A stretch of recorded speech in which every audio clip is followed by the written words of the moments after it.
the gardens are covered by rose leaves. All the mountains have put on their holy dress. 1,000 years ago, the poet Ferdowsi sang the praises of spring among Persia's mountains.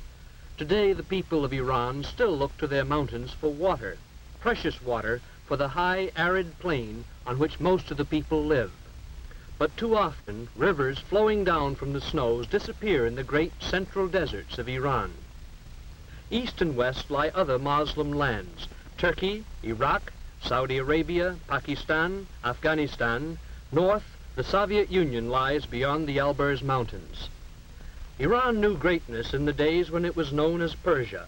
From this vast throne room, heart of his renowned capital, Persepolis, King Darius ruled over the first great empire in history. The Hall of 100 Columns, the Haram for the many royal wives, and a wonderful sculptured stone stairway were among the marvels here. Focus of the sculptures was the life-size carving of Darius himself, seated on his throne, receiving tribute from the peoples he ruled.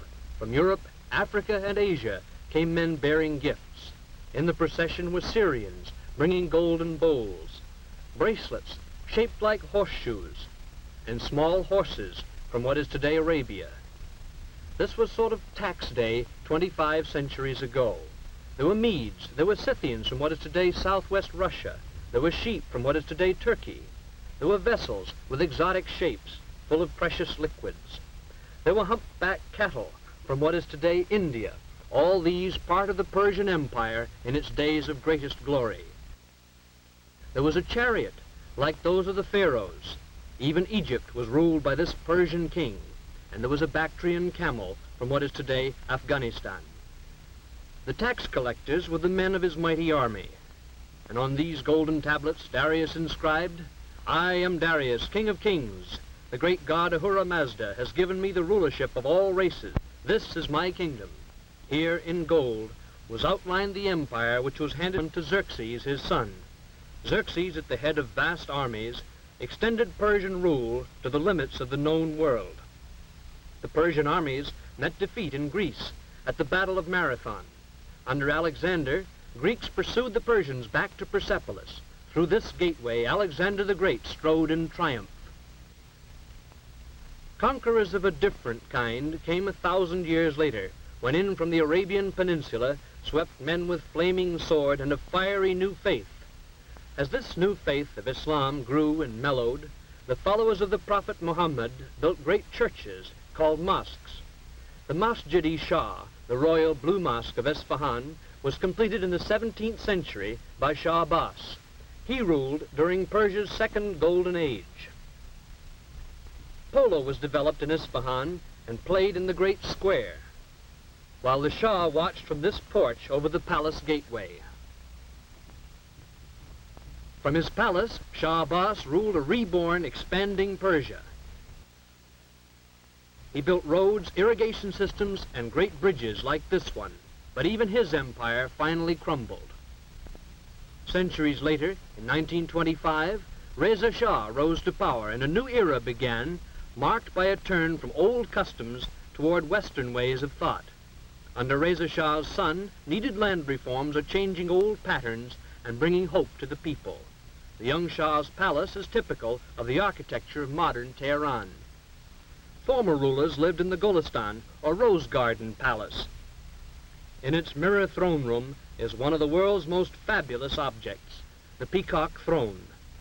This golden seat of state was designed so that its occupant sat cross-legged with his back against a bolster crusted with pearls and rubies in gold settings. Built for the great Mughal of India, it was captured by Nadir Shah and brought to Persia 200 years ago. Above is the jeweled peacock from which the throne gets its name. Tehran is the capital of Iran, located in the north with the Alborz Mountains in the background. Tehran is a modern city with roots in the past. The great Muslim religious college of Sepah Salar is one of the intellectual centers of the Islamic world. These young men are studying to become mullahs, religious leaders. Their tranquil cloisters contrast with the busy life of the city. A woman wearing the enveloping chador is a reminder that even here in this modern city are strong links with Eastern tradition. New buildings and modern apartments are among the visible signs of progress in Tehran. At their national university, young Iranians, with a growing spirit of national pride, are becoming the doctors, teachers, engineers, and leaders of the future.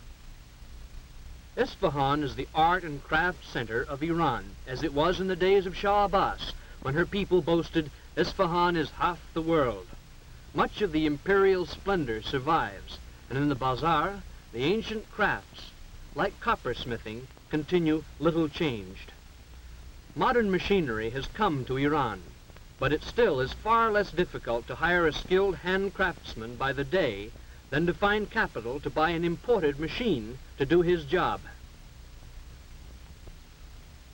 The hands of Isfahan craftsmen turn with special skill to the creation of fine articles of silver. Machinery will never be able to replace artist craftsmen like these silversmiths. Their skill is not easily acquired. For 50 years, these hands have guided tiny chisels, none over 1/10 the size of a finger. With never-ending taps of his hammer, one of the world's great silver masters, Mohammad Zufan, creates things of lasting loveliness. This small case is ornamented with figures of legendary heroes, hunting lions in a scene from a Persia of long ago. The shop windows of Isfahan display other traditional arts. Here are miniature paintings. Themes used today are little changed from those of the time of the great Shah Abbas, and the technique is also little changed. Men sit all day, seeming scarcely to move a muscle. His brush, 3 camel hairs, and this is some of the work he does.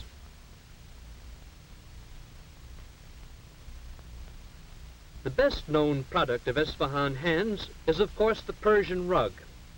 An average rug is made up of at least 1 million tiny knots, every one of which must be tied by hand. The knots make the woolen tufts, or pile, of the rug. The warp, or foundation of the rug, consists of cotton threads wound between large wooden rollers. Rug industry wages are low. One of these skilled weavers earns less in a week than an average American laborer receives for 2 hours' work. After a few rows of knots have been tied, they are pounded tightly together with this comb-faced hammer. Children's tiny hands tie the smallest knots of the most delicate designs, although employment of children in rug factories is discouraged by new labor laws. As modern industry like this textile mill come to Isfahan, mill owners and workers alike face the problems of sudden adjustment to the machine age. Shiraz is the capital of the province of Fars, from which Persia took its name. The monumental city gates and the princely palace of the Qashqai suggest the beauty of Shiraz, whose history is full of the names of astronomers, philosophers, and poets. The climate is agreeable here. Oranges grow near reflecting pools in which Moslem poets saw the tranquility they sought in their faith. With this monument, Shiraz honors its most beloved son, the poet Saadi. 700 years ago, he wrote poetry of such beauty that it still is the basis of the living Persian language of today. The people of Shiraz are among the most progressive in Iran. Behind the caravan, still used for transport, rises their modern grain elevator. They built a fine new technical school where young men are learning to use machine tools and thus reduce Iran's dependence on foreign manufactures. They point with special pride to their rapidly expanding medical school, in which young people are being trained to fill the serious shortage of doctors. Some of the students are women, evidence of change disturbing to the conservative Muslim clergy. Medical care has not yet reached much of rural Iran. About 90% of the people live in villages like Kinare. Kinare exists because it has water drawn by this primitive hoist. 3 centuries ago, elaborate irrigation systems operated. The land fed twice its present population. Today, this hoist reaches only 60 feet. Its capacity, 2 goatskins, about 8 gallons of water a minute. Here the people of the village come to wash their clothes. And in this same water, they do their dishes. They see nothing wrong about having the sheep and goats come to drink at the same source from which they draw their water to take home for cooking and drinking. A girl named Zara carries on her head the quart of water she's walked half a mile to get. There is no school in Kinare, so Zara has not heard of the dangers of bacteria in drinking water. Kinare is cold and dusty in winter, hot, even dustier, and much more uncomfortable in summer because of the flies. At home, Zara's mother makes bread from wheat flour that was the family's share of the crop. The landlord owns the fields and also the house in which Zara and her family live. Sickness breeds easily here. It comes from dust, flies, unclean drinking water, and often just from too little soap, because soap is expensive. Main food is bread. Only occasionally are there vegetables and a little goat milk. Meat is scarce, so the diet is mostly bread and not much else. Yet for all their poverty, these people are kind and decent, honest, honorable, and friendly. Their bedding is the most precious thing they own. They have a copper samovar, a broken kerosene lantern, a teapot, a few cups and saucers, a mirror, and a picture of the Shah. Together with their clothing and cooking utensils, these things are all that this hard-working family owns. The house has 2 rooms, a sleeping room upstairs and a cooking room downstairs. This is the only stairway. Mother is baking bread this morning. Although Iran is rich in oil, oil products are still too expensive for this family, so Mother walked 15 miles to gather twigs for her fire. As Zara's father, Mustafa, walks to work, he realizes that he is neither much better nor much worse off than his neighbors, who are neither much better nor much worse off than most of the 16 million people of Iran. And as he works in the fields with the landlord's oxen, he knows that little has changed in Kinare in 25 centuries. There is still the old system of land ownership, which sometimes requires the tenants to pay 80% of their crop for the privilege of working the owner's land.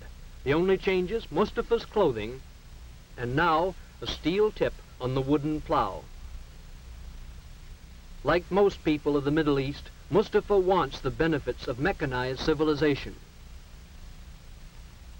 Change is coming as the great natural resources of Iran are developed. The most important resource is oil. At Abadan is one of the world's largest refineries, built to serve customers of many nations. Developed by British interests, Iranian oil has been the subject of bitter dispute. With no tradition of mechanical experience, Iranian technicians are developing skills to operate complex machinery. High industrial wages have attracted men from all over the country to work in the unfamiliar jungle of technical equipment. Men from the highland tribes, men from the city bazaars, have put on the workman's helmet. This, then, is the new man of Iran, a man who looks with hope to the time when, with further development of industry and her great natural resources, Iran may know again some of the glory it knew when Darius ruled at Persepolis over the mightiest empire the world had ever known.